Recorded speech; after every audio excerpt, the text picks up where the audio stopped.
les liens entre l'environnement, la santé et la société, qui sont des liens complexes, devraient désormais être appréhendés à travers le concept d'écologie de la santé, qui a pour but d'identifier les déterminants environnementaux de la santé et de développer ainsi des approches qui seraient préventives et des approches curatives qui permettraient d'assurer la survie de toutes les espèces de manière durable. Et donc aujourd'hui, nous ne pouvons plus ne pas admettre l'impact des environnements sur la santé des populations. On peut constater des corrélations entre changement climatique et prévalence des maladies. Par exemple, une variation de température peut entraîner des migrations importantes de pathogènes vers des régions qui en étaient exemptes.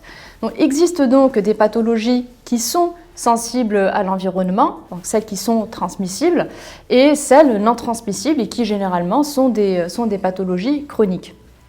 L'un des défis de cette écologie de la santé est qu'elle nécessite une approche pluridisciplinaire qui impliquerait des épidémiologistes, des politistes, des sociologues, des médecins infectiologues, des économistes, et réfléchir ainsi sur des déterminants de la santé dans une perspective préventive, de prévention. Et donc elle témoigne des changements en cours, changements technologiques, changements démographiques, changements épidémiologiques et changements écologiques. Et la réponse sanitaire devrait se décliner en termes de prévention et pas seulement en termes de réponse thérapeutique. Et donc ce qui nous ramène à un autre défi qui concerne plus particulièrement les expositions chroniques, parce que le temps brouille durablement le lien de causalité entre l'exposition de l'individu ou des individus et l'apparition des premiers symptômes.